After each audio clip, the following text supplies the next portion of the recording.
I manage Bloomberg's Gender Equality Index, which is a standardized reporting framework for companies to voluntarily disclose data related to gender equality in their workforce, their products, and their services. And I think that the last panel did a great job of demonstrating why it was so important for Bloomberg to figure out a way to provide investors with comparable, standardized social data.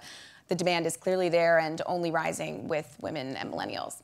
So today we have 3 W's, and we're going to focus the conversation on women as consumers and how that translates to them as investors. I'm joined by Bridget Brennan, who's the CEO of The Female Factor and is known as the expert on women as consumers. And Jean Chatzky, who most of you, I'm sure, are familiar with, but is the financial editor of NBC's Today Show. So, Bridget, I want to start with you. When we're talking about women as consumers in general, we know that they make the majority of purchasing decisions. What drives them to purchase products and services? Well, women, you're right. Women are considered to be one of the world's largest growth markets right now, and they drive between 70 and 80% of consumer spending with their buying power and influence. This is because of their increased educational attainment, increased labor force participation, and also because around the world, women tend to be the primary caregivers in their households. So they're not typically out in the marketplace just buying for themselves, but buying on behalf of everybody else in their households, often other people in their community, their in-laws, their extended family. And when you add all that up, that is how you get to women's buying power being so large. That's great. Yeah, my mother-in-law texted me today, buy her something. So yeah, definitely buying for everyone. Just a hint. Because I have nothing else to do. You have to remember the in-laws. Yes. Jean, how does that translate to investment strategies and how women view money? We, as women, are much more conscious of the fact that we have this power, more of it than ever before, as well as it being drummed into our heads that we are going to live longer than men, that we still earn substantially less than men, and that at the end of our lives we're going to have to take all of this lower amount of money that we've earned and make it last as long as we do. So we're facing not just a spending challenge, using our money wisely, but a massive savings and retirement challenge. And it translates for women into a lot of fear. Into the fear that we are going to run out of money in retirement. I mean, one study, which we like to cite because it's kind of fun, points to the fact that women are more afraid of running out of money in retirement than we are of dying, which Alliance did that a couple of years ago, but I keep pulling it out of my hat, and it hasn't gone away, despite the fact that there are a lot of financial institutions focusing on women and trying to talk to, educate, court women. This fear that we are not going to be okay is still prevalent. Do you think that is why we often hear that women are more risk averse when it comes to investments? Is it driven by that fear? I think there is a lot of controversy about that risk aversion. Some of it is driven by inexperience. Some of it's driven by the fact that we like to know the answer to every question before we ask it. I think that's true of many, many women. And the fact that we've seen a number of market cycles go up and down. But there's other research that points to the fact that when women and men have the same information and are presented with the same options, we actually can take the same amount of risk. Got it. Bridget, if women are the world's largest consumers, why haven't financial service firms historically courted them more aggressively or strategically? Well, I think that that's happening now, but I think society and the culture is just catching up with women in a way. When you think about it from a historical perspective, women have been out in the workforce, the professional workforce, in large numbers for only about 2 generations. So since about the late 70s. And so many women in the baby boomer generation and in Gen X, and probably a lot of millennials too, weren't raised to think of themselves as future breadwinners and everything that that entails. And it's interesting to consider that today, 40% of women with kids under 18 are the primary or sole breadwinners in their households. So I think that things have changed very quickly. Women going out into the workforce has been a peaceful revolution that has changed our society, and business is just now catching up to women. You're making me laugh because sometimes it hasn't felt so peaceful. Well, I guess it depends on how you define peaceful. No, but I think you're absolutely right. And from my perspective, and over the past couple of months, I launched a website called hermoney.com, where we are producing fresh content for women on a daily basis, as well as a podcast. So check us out. Earning changed everything. Earning has changed everything, because once you have money that is your own, all of a sudden you feel more of a stakeholder in managing that money. And simultaneously, we've got this massive transfer of wealth underway, and women, because we live so much longer, will inherit both from our husbands and from our fathers, which means the lion's share of that money, a good 70% of it, is coming to us. The financial institutions understand that. They get it, and the large fear is that women will leave the family financial advisor when that transfer of wealth happens, and that the money will leave with it. I mean, that probably comes down to speaking a language that relates to women, or that women understand, not just in products, but with financial services. If financial service firms understand about this massive, transfer of wealth, I still hear from a lot of peers that they don't feel their financial advisors are necessarily hearing them or speaking their language. Is that because they're predominantly men, or is it because that just the way the products and services are structured? This is to either of you. Yeah, I think it's because they're predominantly men who were raised in an environment where they were predominantly talking to men, right? This is a shift that has happened gradually over time, and without a ton of new training and solutions for how to talk to these people who are different, not in that they need specifically different investments. My friend Jane Bryant Quinn, a legendary financial journalist, likes to say that stocks are not pink or blue. Money is not pink or blue, it's green. And she is absolutely right. But women receive information differently. And when we receive it in a way that makes us comfortable, we're more likely to take action.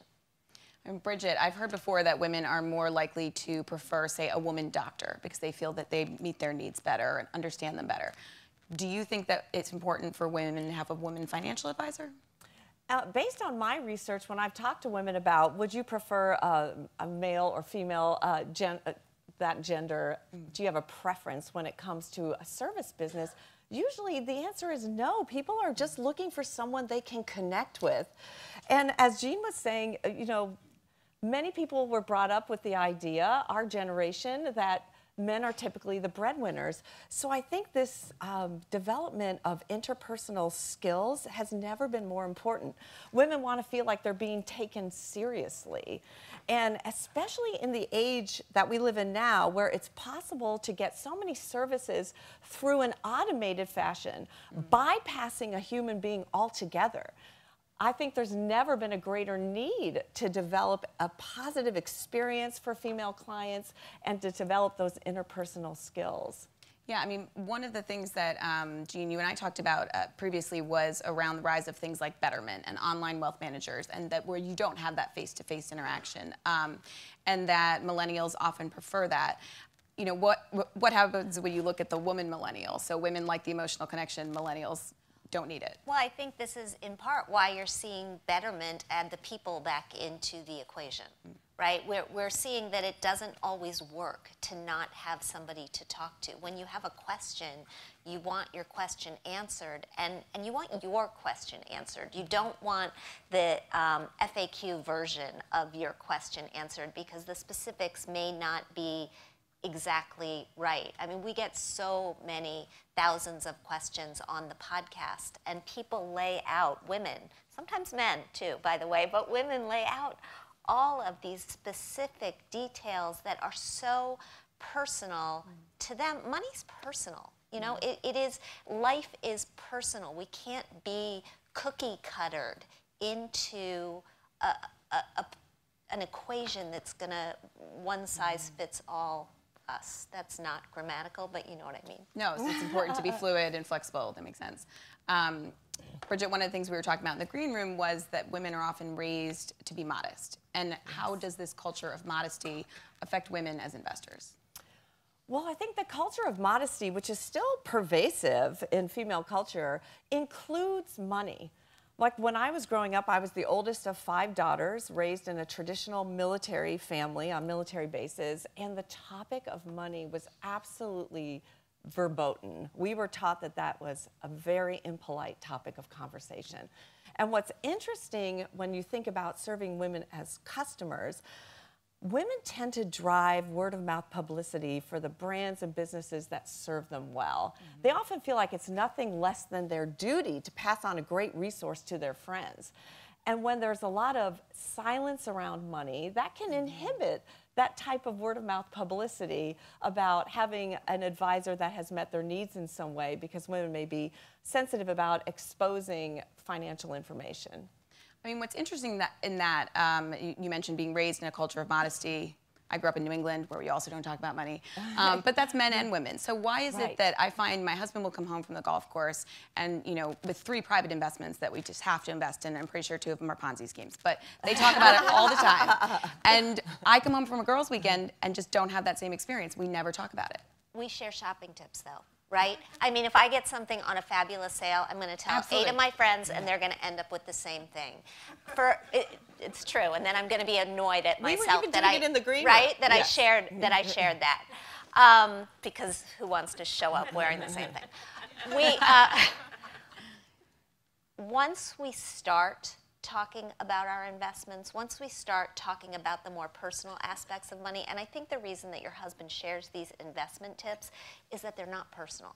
They're not getting at the what do I want from my life? What are my goals? What am I afraid that I won't reach? What am I ashamed that I don't know? Your husband doesn't do that. Men don't do, you know, they don't do that. They don't go deep. They share the equivalent of shopping tips. And what I've found is that when women do get together with the express purpose of going deeper to have this sort of conversation about their money, they don't want to stop. I mean, you've started these money happy hours for women. Can you talk a little bit about that? Yeah, so as part of hermoney.com and the Her Money Facebook group and podcast, we have Her Money Happy Hours, and I host them largely myself around the country. When I go out and I give a speech, we'll gather a small group of women. We've developed a deck of cards that has leading but deep questions. You go around, you take a card, you got to start talking, and by the time I leave, they're all exchanging numbers and making plans to meet up again without me. And what's so interesting is I did this in San Francisco on Saturday. I had women in their 20s, 30s, 40s, 50s, and 60s in the room. I had crowdsourced this invitation, you know, first come, first serve, I can only take this many. And it was remarkable the degree to which women want to help each other do this. And it's not the shopping tips. It's the meat and potatoes. We want to, Fidelity did some research that showed 90% of women want to learn more about our investments. It's just that the door is opening kind of slowly. That's interesting. Do you think, just to circle back on the talking about money, Bridget, do you think that's changing with millennials? Is it less taboo? Are they more apt to say, hey, I got my first bonus, what should I do with it?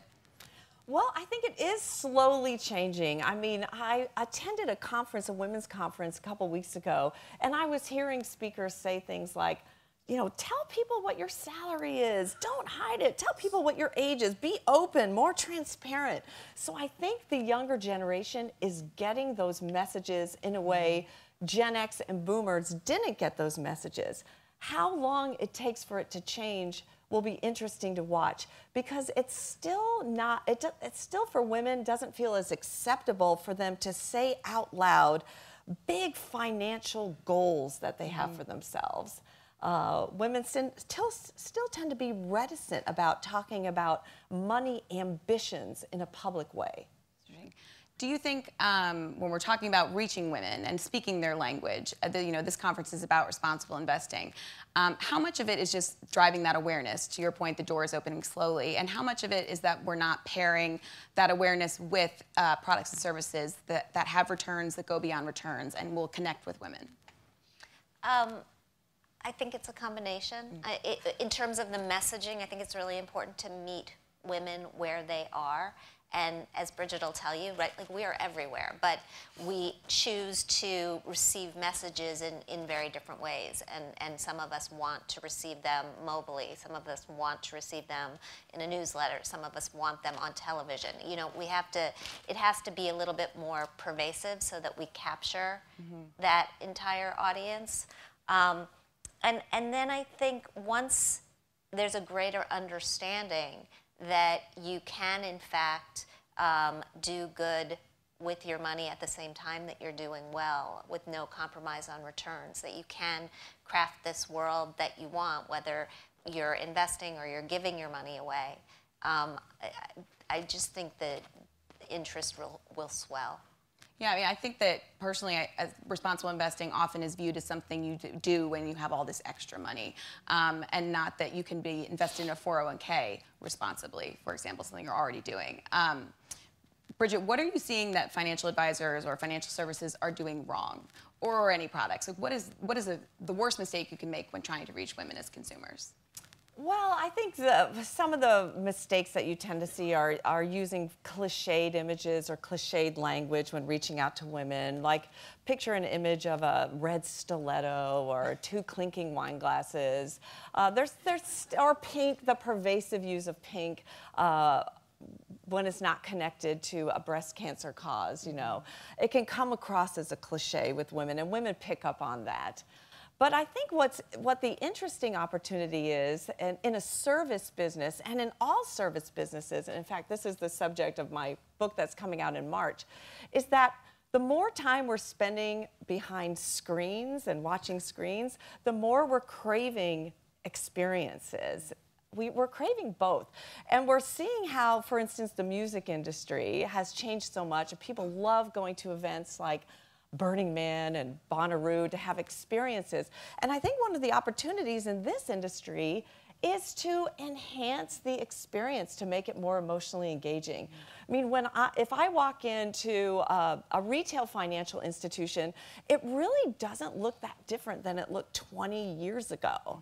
The experience is pretty much the same. And if you think about how movie theaters are changing their experiences with, reclining seats and table service, I think every business, and especially service businesses, need to rethink what is the experience we're delivering. That's interesting. That's a great way to wrap this up, that kind of the experience and the language are the key things that people need to get right. I want to leave some time for questions, so I know we have some from the audience. Yes. Yeah. Thanks, Kiersten. How should the average older male financial advisor change his approach to female clients? I would say the next time you have an audience with a woman, set a clock and try to figure out how much time you're spending listening versus talking. One of the things, I get asked that question a lot, how do I find a good financial advisor? And I especially in that first meeting, having somebody who listens more than they talk is crucial, because otherwise, how do you know who I am? How do you know what my goals are? It completely flips the equation from it being a sales pitch and about me to it being a service experience and about you. Jean, you're exactly right. It's not about mastering new magic tricks to capture this market. It's actually a lot about doubling down on the fundamentals. I talk to a lot of women who will say things like, when I'm with my male partner and a service provider, I don't get the eye contact, or I'm not paid attention to. So as Jean was saying, listening, making eye contact, showing an interest Those are the things that are resonating so powerfully with women. And when I ask women about great service experiences, they almost always describe it the same way to me. They always say something like, that person wasn't trying to sell me, they were trying to help me. Because that's what it feels like when somebody is really engaged in learning about your needs. That's a great point. How do you account for the low number of female financial advisors, and how do we change that? I think it's a system that's a little bit broken. The job of a financial advisor has for too long a time been a job of sales. It's been a job of moving product, and in order to make it more appealing to women, and I think it's a fabulous career for women. I mean, I think women make amazing financial advisors.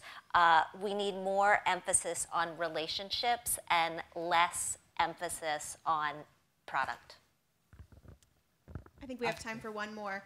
What are the biggest opportunities ahead for women in the financial space, and what are some of the maybe unintended outcomes that we may not expect around that? Well, I think responsible investing is a huge opportunity. It really is. You know, we have a panel coming up next that's going to be talking about millennials. But as somebody who's studied women now for nearly 2 decades, a lot of the values that were once associated with women, like wanting to buy from companies that do some good in the world, have now become the values of the younger generations for both genders.